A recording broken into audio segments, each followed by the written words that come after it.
Welcome. This is Sadie Sharp of Sharp Shares, the weekly video blog talking about everything that makes us who we are as human beings. So everything from life, work, charity, goals, and everything in between. Now, one of the reasons why I wanted to launch this video blog was to help, I guess, pass on some of my experiences and some of the, let's say, sometimes hard-learned lessons that I have stumbled across in life and in work. One of which was around trying to publish my story as a kind of memoir style book. And I'd been pontificating about doing this for several years until I ran across one lovely, very interesting, incredibly down-to-earth lady called Cassandra Farren, who has now, I think, written 4 or 5 books, which I'll let her tell you a little bit more about in just a second. And meeting Cassie genuinely changed my life. We had just a very short conversation to start with, and she inspired me to want to write my book. And then a couple of months later, she wrote her second book, helping other authors actually write their story. So I wanted to get Cassie onto a call today because I think almost everybody else that I've spoken to has said, oh, I've kind of really thought about writing a book, or I've got some things I'd love to put down, but I'm not quite sure how to start, or it takes a little bit too much of me and I'm unsure about whether I can put that stuff out to the world. So I wanted to interview Cassie today and see what advice she's got, what observations she's got about the cathartic and transformational journey that going through that can do for you, as it did for me, and see whether actually maybe we can all write our stories into a book. So welcome, Cassie. Thank you, Sadie. Lovely to be here. So I've known you for, was it been about 2 years now? I think I worked out it. Time flies ridiculously quickly, doesn't it? So you had just written your first book by that point, and you are on what, number 4, 5, 6 now? The 6th one will be out in September. Perfect. So you're averaging what, probably about 2 or 3 a year at this point in time? Yeah, I think I might be addicted to writing books. I think you'd probably be addicted to worse things, Cassie. So for people watching this, can you maybe say a little bit about your background? Because it certainly isn't what maybe most people would expect of somebody who's got 6 books underneath their belt, and how on earth you came to become a multi-book selling author. Thank you, Sadie. So yeah, a question that I quite often get asked is, did I always want to become an author, and how did I start getting writing? So I was at a crossroads in my life. Nothing was working out in my personal life, nothing was working out in my career. And I booked a coaching call with a lady that I'd never met. It was all done via the telephone. And I poured out my life story to her and just kind of awaited for her guidance. And she said to me, it's no wonder that it's never worked out for you working for somebody else, because you were never meant to be under someone else's umbrella. And at this point I was thinking, like, what are you talking about? It's kind of sounding like I should set a business up. That's a stupid idea, but I carried on listening. And then her next observation was that I should write down everything that happened in my life so far, because I was a lot more inspiring than I realized. And when I wrote everything down, she told me that everything would begin to make sense. And this was another stupid thought, so I thought at the time, because I thought, how on earth is writing about my messed up life going to help me move forward with my messed up life? It's bad enough being in my head, let alone in black and white on the page in front of me. However, I have always done my homework, especially if I've paid someone good money.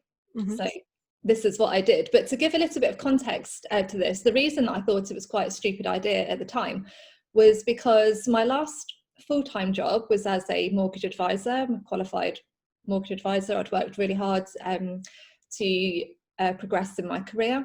But then that got extremely stressful to the point that I walked out with no job to go to, and ended up applying for a job as a cleaner. I had a young son at the time, and I decided that I didn't care so much about my career. I just wanted to be a good mum, and my mental health was more important than my qualifications. But when I turned up for my job interview, I had massive imposter syndrome about being a cleaner, and I didn't think I was good enough to be the cleaner, and I almost didn't go in for my interview. Spoiler alert, I got the job, and I worked there for 5 years as the cleaner, and I absolutely loved it. really happy not to have that stress on my shoulders and just to be a better mum. However, after 5 years, I was made redundant and I was then introduced to network marketing. So at the time of speaking to this lady, I had been working in network marketing for just over a year. I'd loved the products, loved working with the company, loved all the personal development, but all of a sudden, it just did not feel right anymore. And even now, it feels a bit stupid saying that. I'd gone to all the trainings and put my heart and soul into it, but it just didn't feel right. I had no explanation. So this is where I was at. I was like, I've tried full-time working, I've tried part-time working, I've tried network marketing. I don't know what to do. And on top of that, I had ended my marriage 6 months earlier, and I was a single parent to 2 children, to 2 different fathers. We'd lost our house and we had no money. So now I hope that your listeners will kind of gauge, I wasn't just being an idiot. I was just like, why would I A, set up a business? Why would I B, want to write down about my messed up life? I was in a bit of a pit. So as I said, I did my homework and started to write down my life story, and I cried my eyes out. It was really upsetting, actually, because a lot of the times I think in our life we just move forward through our experiences and we don't really process the emotion because we've just got to get through the next hour, the next day, the next week. So yeah, you could say that I processed a lot of emotion that evening and I cried my eyes out writing about my life. Very long story short, 3 months later, I set up my own business, literally with a Facebook page and a temporary overdraft, and the determination and the hope that I might be able to make a difference to somebody else's life. And I carried on writing and adding to my homework that I had done that evening. And what I wrote that evening went on to become chapter 1 of my first book, which is called The Girl Who Refused to Quit. Amazing. And how long ago was that, Cassie? So that would have been 6 years ago this December. Wow. Okay. So from starting the book to then finishing it, what did that kind of journey look like for you? Did it take you long? Was it something literally poured out? How was that process as your first one? Well, it was quite messy because I didn't know that I was writing a book. So it wasn't like that evening that I started writing and thought, amazing, I'm going to change my life, I'm going to publish a book. No way. If that lady had said to me, write down your life story because you're going to become a published author, that would have been like the third laugh and, the third me thinking, really, like, that's just the craziest idea. So I'm quite grateful I didn't know I was writing a book. So it wasn't until I started to attend networking events, and one of the common questions is, why did you set your business up? Yeah. And I would just give them a little insight into what I had experienced, and it just became a bit embarrassing that people kept saying to me, you should write a book, you should write a book. Like, everywhere I went, people were saying you should write a book. And as the months progressed, I was then being invited to speak at events and share a bit about my story and how I'd come to set my business up. And just from a business perspective, I thought, well, if I have a book and I'm an author, then perhaps these speaking engagements could increase. So it was actually, it was about 18 months. I ended up applying for some business funding, and I said to them, look, this is part of my marketing, that once I have a book, I would like to speak more and raise my credibility. And yeah, I ended up beating quite a few other business owners because they believed in me, in my vision. I got the money and published the book. Amazing. So kind of 18 months to sort of extract it and then feel that you were able to kind of put it out there in black and white for the world to see as such. Yes, and that was the hard bit. Yeah. And it is, isn't it? It's kind of like a child. You nurture it for so long, don't you? And then it's like, oh, now I've kind of got to leave it alone and say enough is enough and it's good enough, and I'm always going to doubt it, but actually I've kind of got to set it free, as they say, and then just what will be will be. So what were your feelings kind of going through that process of sort of letting it out? Because it was very personal. It was all about your life and the ups and the downs and the breakups and the bringing up your kids and all those sorts of really intimate sort of feelings. And this is me, this is my life in black and white, literally. So that must have been quite a challenge. It was. And even 1 week before, I said to my friend, I can't do this. And she said, you can. I said, I can't. It was the vulnerability of I don't think anyone deliberately walks around with a sort of like a hypothetical mask on, but we do. You know, you speak to someone and they say, tell me about your life, or tell me about your family, or tell me about your business. You tell them about the bits that you want to tell them. Mm-hmm. Especially when you have your own business, you know, there's the professional front that we all carry as well. So there were parts of in my book that even my family didn't know about. So there was that vulnerability. You know, my children were in my book. There's that vulnerability. You know, what are they gonna think? But I'm kind of an all or nothing kind of girl, so I went for the all with the book. And I just thought, you know, well, this is what I need to do. I can't keep, you know, I'm not going to have a mask on when I'm sharing the story of my life. So yeah, in answer to your question, it was very hard, but what kept me going was that feeling of this could help one person. If it can just help one person, if it could just help, I just had to reiterate myself. And even the night when I pressed publish on Amazon, I went to bed and cried and was thinking about, can I get it back in the morning? Like, can I reverse the process? Because I just felt so vulnerable and I didn't want to tell anyone. And then I woke up and saw that I'd had my first royalty payment. I'd sold a Kindle book overnight. The lady had read it immediately and left me a 5-star review. And at that point, that was when I'd started to believe in myself and that it could help other people. And that was essentially kind of where we met, was around about that time. And you were then just starting to think about book number 2, weren't you? Because I think certainly from the conversations we had was you recognized in yourself that it took so much to kind of write it, but then almost even more to then let it out to the world. And there's a lot of people who get stuck at both of those stages.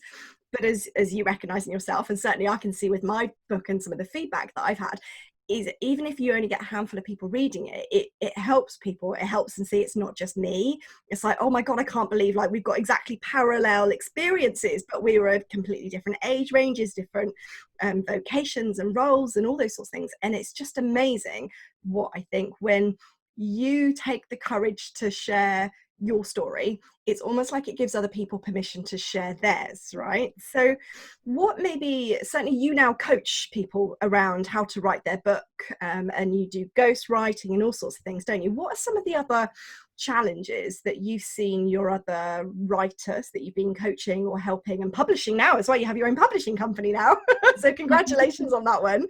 What are some of the challenges that people experience when they're going through the same journey? Like, what holds them back? Because I can imagine lots of people watching this and thinking, is it just me? So I work with heart-led authors, and a heart-led author is someone that's not typically destined to become an author like myself. There's someone who's overcome adversity and they want to make a difference with their story. And they recognize that in doing that, it is going to bring up emotions. However, they're driven by the fact that it can make a difference to someone else, but also they also recognize that by sharing their story in their words, it's going to bring healing to themselves as well. So a heart-led author has a lot of vulnerability, as like you shared earlier. It's that, who am I to become an author? Is anyone going to want to read my book? Am I writing a load of meaningless waffle? Are people going to think I'm big-headed, like I'm showing off? Or are people going to disown me when they know the parts about me that I've hidden away? They can be confident in their work, like you know, very confident in your work and speaking, but actually when it comes to just vulnerably sharing your story, it's like you're just stood on a stage naked, and that's the feeling of putting your story out to the world. And so yeah, the main thing is the vulnerability. That's why most of my clients choose to work with a mentor.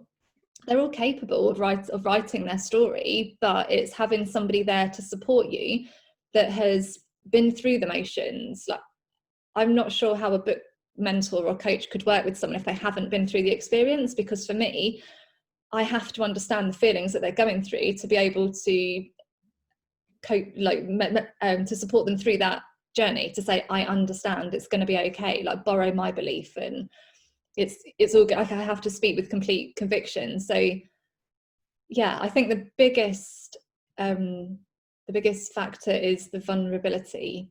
And also knowing where to start, because I think, like I said, people have been thinking about it for years and years and years, and they've written books in their head and they've had about 25 journals, but when it actually comes to bringing it all together, it's like, well, what part of my journey do I start in? Do I include my childhood, or does anyone want to know about that? Or how much detail do I go into about the relationship that broke down? How do I write about someone without getting sued? So it's like you take one step forward, you find that courage, and then it's like it opens up a creative can of worms, and like, oh, I don't know about this part, now this part, now this part. So yeah, I think they want the guidance, the support, the emotional support, but also the practical support to take them step by step from having that idea in their head to having the book in their hand.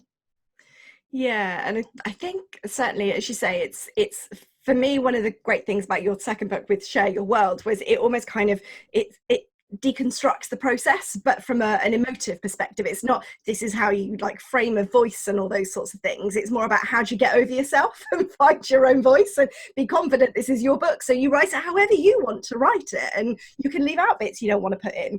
But I think, again, one of the bits that I really resonated within my journey that you mentioned there is it was a hugely cathartic exercise. And I think one of the things I struggled with, once I decided I wanted to write it,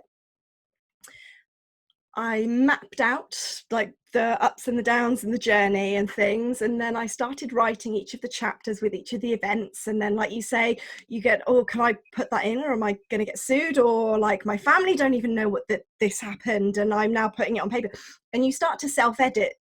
And actually, I think I certainly managed to get over that, I guess, doubt with me, following your advice, which was actually, you know what, if you write it first, you can edit it later. So if you put it all down, you get the cathartic bonus of getting it all out and processing what's happened.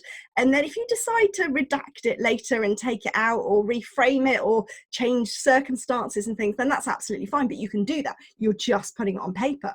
And what I found was really interesting was I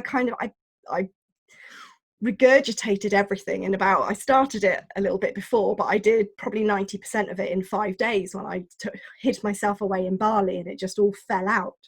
But what was interesting is I sat on it for about 6 months afterwards. And I tinkered and I edited and didn't really do an awful lot, but I wasn't quite ready to let it go yet. But actually, the published version was very little different to the written version, because in those 6 months it was like I came to terms with the fact that I was owning what I wrote. And it didn't change. I was still concerned and apprehensive and things, but it felt wrong to not put that stuff in there, because it felt then that it was almost disingenuous to what actually happened, and I was being unfair on myself to leave certain details out, or unfair on other people that maybe had the same experience that I did. And actually, if that resonates with them and they think, oh, thank God it wasn't just me having gone through that, then that would help people. So it felt wrong to edit that out, and I kind of had to get over my fear and just own it and step out. And it was a genuine transformative experience, and I feel like I've sort of stepped into myself now. And it certainly sounds like you went through a very similar process, but you've obviously written a few books now. So what changes have you seen in yourself through this whole process, leading from the heart, writing from the heart, and helping other people do the same? How has it changed you? I think I didn't realise how much I used to hide away and just fit in, sort of speak when I was spoken to, sort of fit in when I felt it was, required. And even when I first started my business, I was the person that everyone thought I should be. I would turn up to business networking meetings in a very smart suit. I think in my head I was still the mortgage advisor, because I was trying my hardest not to be the cleaner. So it was like trying to just re-find myself. So I would turn up in my suit. I would speak to people about their turnover and all these kind of boring things that didn't really light up my heart and my soul. And I would really hope that people wouldn't ask me the question, what was your job before your business? I didn't want to tell them I was a cleaner. And if anyone asked me how old my children were and they recognized there was a 6-year age gap, I hope they didn't comment on that, because people used to, oh, there's a bit of a gap between your children. I then feel like apologetic to be like, oh yeah, well, first relationship didn't work out, and I'd be like, oh my god, like, you should be on the Jeremy Kyle show, not at the business networking meeting. So I used to kind of hide away, and I never used to share any of my story, through my business. I was just a professional business owner, or so I thought.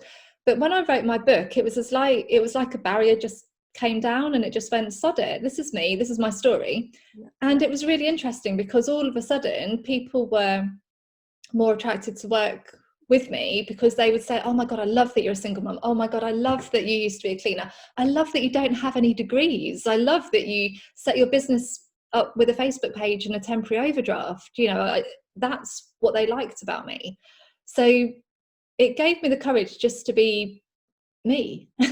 And it sounds really simple, saying that out loud, but I think in business and in life, a lot of the time we're trying to be the person that we think that we should be. Yeah. So that's the beauty of sharing your story. It's like you release any shame and any guilt that was associated with your past, and it allows you to confidently step into your future, and also realize that your past has actually given you a purpose. And that's what I feel now. I feel like I've sort of stepped into my purpose. I feel like my past has also given my life meaning. It wasn't for nothing, because it's helped me to learn and grow and evolve, and it's helped everyone that's read my books to learn and grow and evolve. And like you said, it gives them permission that they can open up and own their truth as well, which is really, really powerful and very cathartic.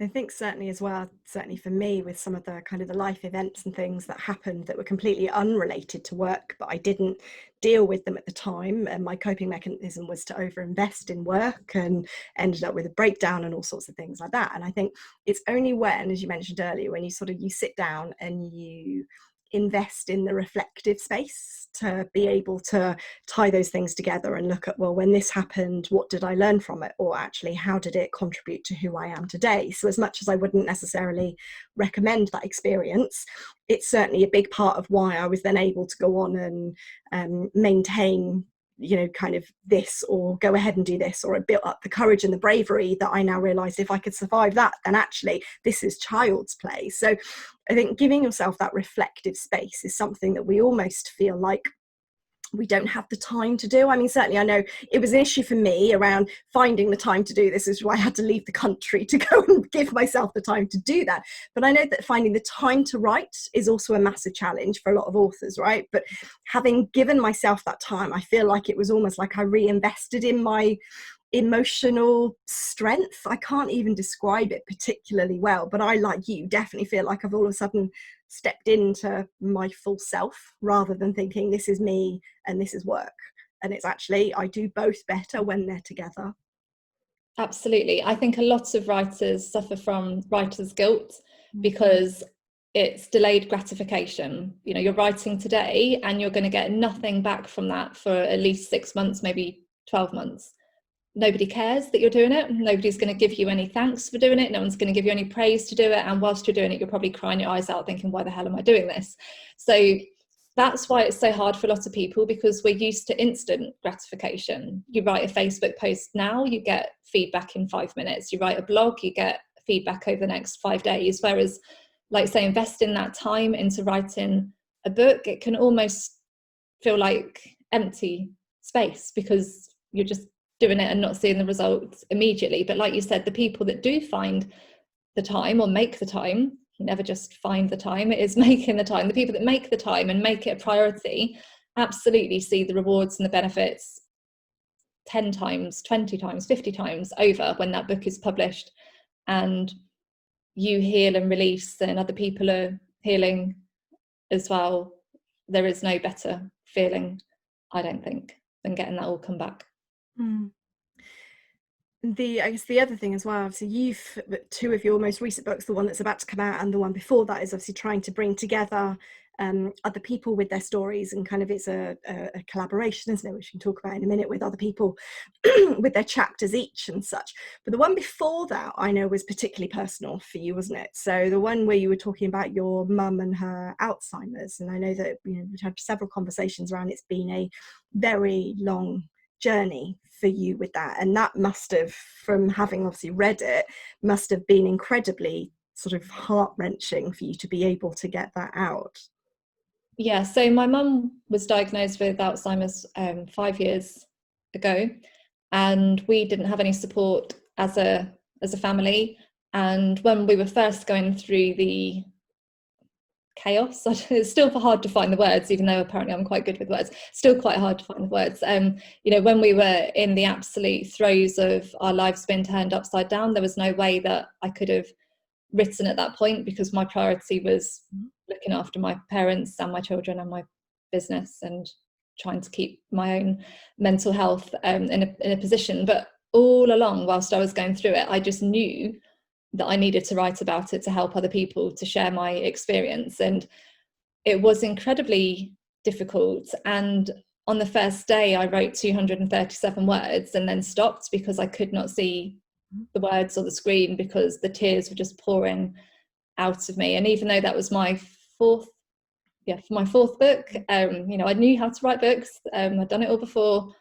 I remember just sitting and thinking, I don't think I can do this. I don't know if I've got the emotional strength within me to relive this trauma that I'm still living through. So the difference was, with my first book, I had already lived through the trauma, and that was in the past, whereas I was still living through the trauma of having to take my mum to a care home, knowing that that was not her wishes. She had told me she would rather die than live in a care home, and I was the one that had to take her there, leave her there, and then come to terms with the fact that she didn't know who I was anymore. But once again, there was this little voice in my heart that was saying, but this could help someone else, this could make a difference. And that is what carried me through writing the last words on the last page, when I was still crying, and had branded tissues made, because I don't know of anyone that's read it and hasn't cried. It is very emotional, and there is no happy ever after to that book, unfortunately. Yeah. I guess those utterly heart-wrenching moments are what enable people who write from the heart to evoke those kind of emotions in other people, and almost give others, I guess, the courage to recognize that if they're going through those moments, that somebody else has gone through those moments, and it's not just me, and seeing how did you cope. And if you coped, then maybe there is a light at the end of the tunnel, even if you're still in that tunnel yourself. So I guess I'm just wondering, where there may be people watching this that think, well, I've always wanted to, but I'm still kind of wrestling with that whole how do I, but also why would I, and how do I get over that? How do I find my why, or how do I really channel it into just taking those first few steps, which I think are the hardest thing, almost giving yourself permission to do this. So obviously finding the time and making it a priority is certainly one kind of key getting it off the ground sort of tactic.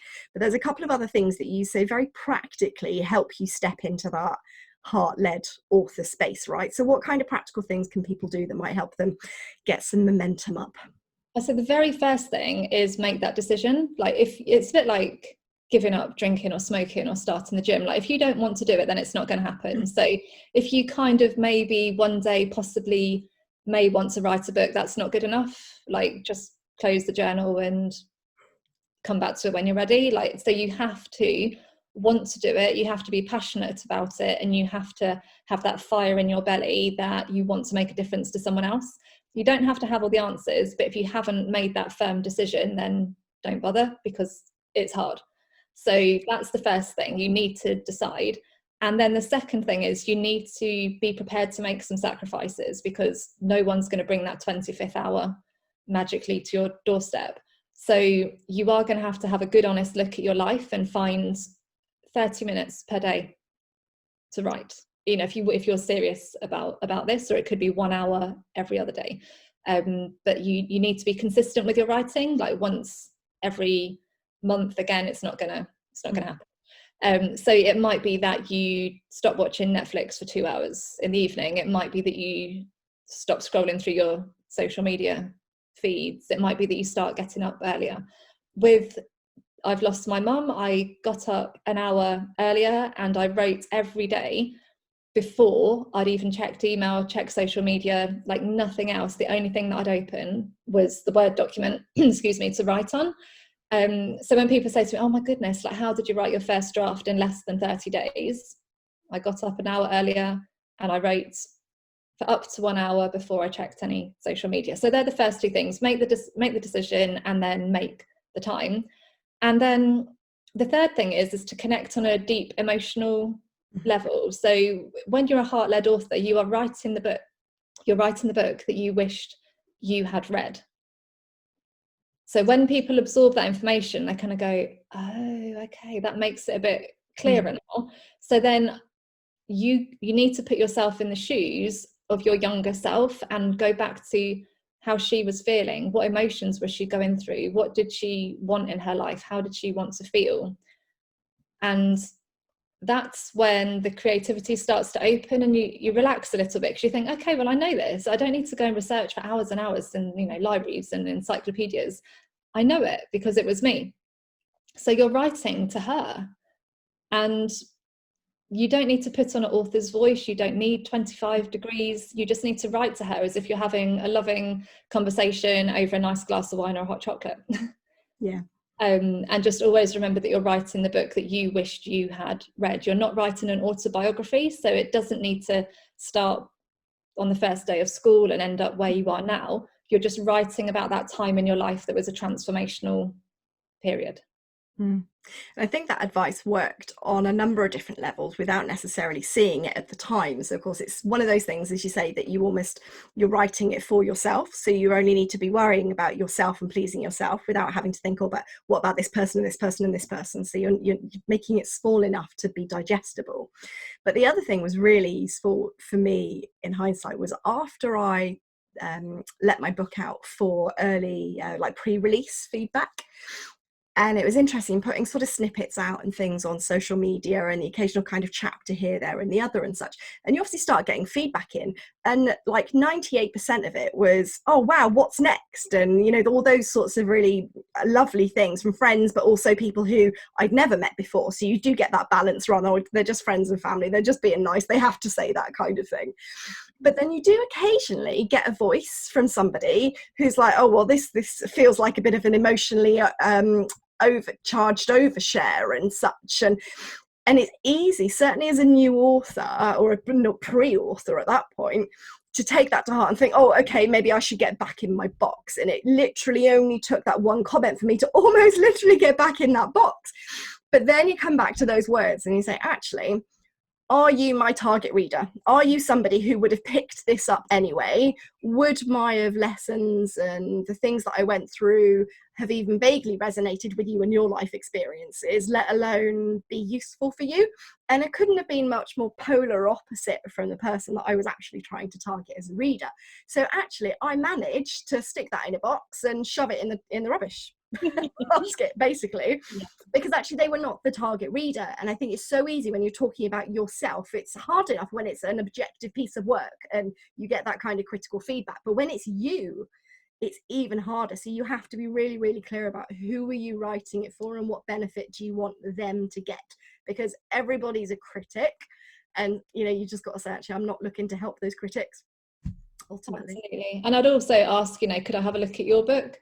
Because you know, the chances are he or she, you know, they've never written their own book, they never will write their own book, but it makes them feel good to, you know, share their opinion. And you know, everyone's doing the best that they can, so I don't like to, you know, knock other people. You know, perhaps he was just having a bad day or something, but I don't think people always think before they speak and think about how much work and how much courage it's taken you to actually, you know, put your story out there. And they could have given you something constructive or at least one compliment for having, you know, for sharing your story. So I'm happy that you've put it in a box where it deserves to be. Yeah. And I think certainly the process of publishing and, you know, doing it online and how do you translate it to ebooks and getting covers and formatting and all of those sorts of things, I think they look really big and very technical and out of your reach until you have to do it. But then that's where having people who know what they're doing and have been through that process and have maybe even like set up their own publishing company or can just give you that advice as we did, and then it's all, have you spoken to, or maybe you'd like to consider, or here's like the Facebook group as such, and you can share your ideas and get views on, or I've got 2 different types of covers, does it resonate with what the story is about? I mean, the first draft of my cover, that I had this image in my head of like breaking through and like light breaking through dark and stuff, and I had the visual back, and it was no reflection on the design because it was exactly what I asked for. It looked like a bloody crime thriller, like somebody had shot a piece of glass. So these things don't always turn out as you were expecting, but to have the support network that want to do and are doing the same thing you are doing means that you kind of feel justified and more comfortable doing it. Whereas sometimes I think if you are surrounded by people who have never done that, never intend to do that, and actually are maybe still operating in that masked space, then, and I still had a few people around that saying, why would you do that? Why would you risk it? Like, nobody knows, there's no purpose for putting that out, it's not going to change what happened, and they just didn't get it. So surrounding yourself with people who want to be operating from that same kind of heart-led space is absolutely critical, isn't it? It's like having a cheerleader gang around you.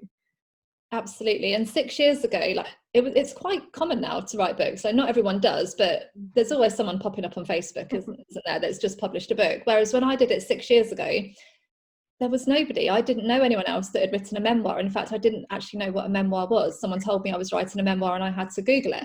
So this just shows my naivety of, I didn't have any support. People occasionally were publishing books, but they were business books. The people that were writing their life stories were Olympians, or they were people that had climbed Mount Everest 8 times over or swum the Channel backwards. So they were the kind of people that I would see, not just the everyday real life people. And I remember when I was writing and someone said to me, oh, so what have you overcome then? And I'd be like, oh, well, I've become a single mother a few times, and like we lost our house, and I gave up a stressful job and went to be a cleaner. And they were kind of like, and when I say, when I give an overview of my book, it does sound quite boring. Like, really, is that all that happened? But every single person that's read it, it's got a multitude of 5-star reviews saying this is life-changing and it's incredible, because it's real life, because it's relatable, because people can understand it.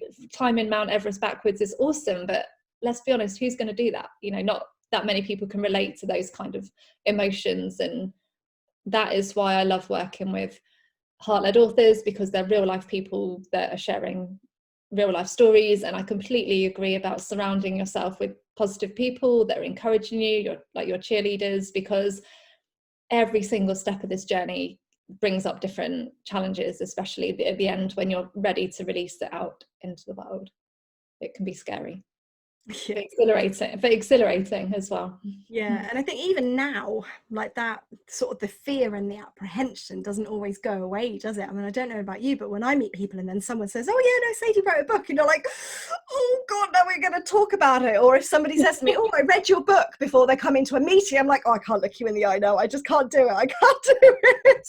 But what's lovely is that actually, I don't know, even just before Christmas, obviously before the whole lockdown thing happened, I was out in a bar with some friends of friends, and we were having a lovely evening, all a little bit kind of tipsy as such. And we were chatting and girl talk and all sorts of things around the table, and it was fine. But it was a bit polite, like it was a bit surface based as such. And it was only towards the end of the evening that when a friend of my brother said, oh yeah, no, how's the book sales going, Sadie? And a couple of the others turned around and said, oh yeah, a book, what's this about? And I just, again, like you, very brief overview.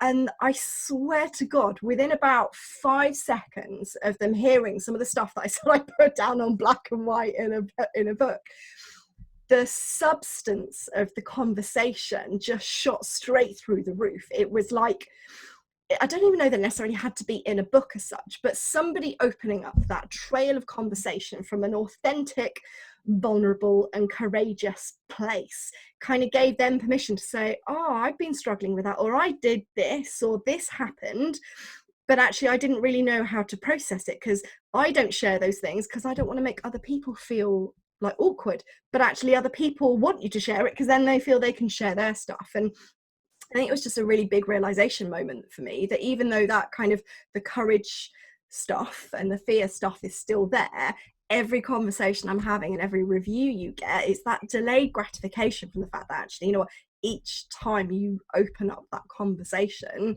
people step into it time and time again. Definitely. And I think, you know, there's lots of talk about mental health, and, you know, one of my books, Rule Your World, is about, you know, coping mechanisms and how to reduce stress, etc. So I'm not against that, but actually one of the biggest healing tools that I know of is just writing your story down. Doesn't matter if you publish it as a book or not, but writing it down and being honest with yourself about what happened and how you felt can be a lot more therapeutic than top 10 tips to increase your happiness or something, because it's actually releasing your past, making peace with your past. And I don't think you can put a price on that. And to have those real life conversations, whether you're speaking at a corporate event or whether you're speaking down the pub, having someone thank you for sharing your story is, there are no words. It's priceless. It's an incredible feeling. Again, it comes back to giving your life experience meaning, which I feel on a very deep level, that's, you know, part of the purpose of our lives and why we're here. So I think if you can live your life and give it purpose and help other people to open up and, you know, ask for help or just speak openly about how they're feeling, I just think it's incredible. So if other people would like a piece of the action and they feel that maybe they're ready to start owning their past, putting their journey, their story, their kind of innermost thoughts into black and white, what key practical steps can people take, like right now, to help them get what's in their head and their hearts out into the start of a book? So two things. One, I would definitely get a journal and just brain dump it down. Like if you've got ideas, some people like, oh, I just want to brainstorm ideas for the title or for the chapters, or I just want to reminisce about some of the experiences that I've been through. Just get it out of your head, because whilst it's in your head, it can cause more confusion. So I would get a journal and start writing it down. And the second thing I recommend is clearing space in your mind for new ideas to come through. And I've made a author meditation that people can listen to for free, which is on my website. And this is a very short meditation that once you listen to this with your eyes closed, if you listen to it on a regular basis, you might be surprised at the emotions that it begins to evoke and release, and also the confidence and the courage that you start to feel in yourself. And that knowing in your heart will just build and build to a point where you can't not do it. Amazing. So the other practical tips people can follow then is obviously have a look at your website, which is CassandraFarren.com. And your Facebook group is fabulous. I follow it myself. So that is Heart-Led Authors with Cassandra Farren. Yeah, that's great. They can come join the Facebook group. There's lots of tips and advice and real life examples in the group, a safe and supportive community for people that want to make peace with their past, make a difference to others with their life story. Perfect. And then I guess just lastly, obviously your third book was Share Your World, which was certainly the one that I looked at, and that was the one that helped me kind of look at how do I take the steps to make this thing in my head and my heart a reality as such. So fabulous book, highly recommended, made all the difference for me taking that leap of faith in myself. So thank you, Cassie. It's been an absolute pleasure, as is always the case. I guess what I did want to do is finish off with you, just on a slightly lighter note, because I know we've had a couple of wine-fueled conversations and we always end up on the random conversations.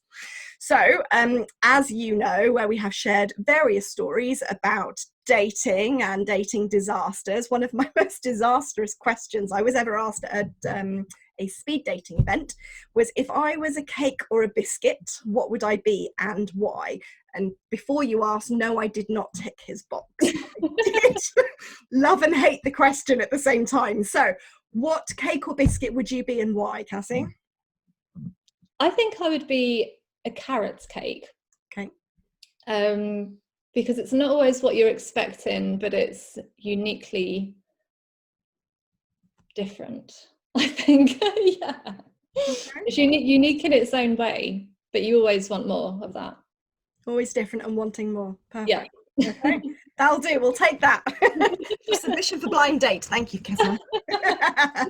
Perfect. Right. So thank you very much, Cassie. It has been a pleasure, as I said. To anybody watching, please do have a look at Cassie's Facebook page and the website. And her book, Share Your World, is available from good retailers and Amazon online. So you have been watching Sadie Sharp and Cassandra Farren, 6 times author, as well as many other hats in her past. So thank you very much for tuning in. This has been Sharp Shares, the weekly video blog talking about everything that makes us who we are as human beings, including potentially writing your story in a book. So thank you very much, and hopefully speak to you next week.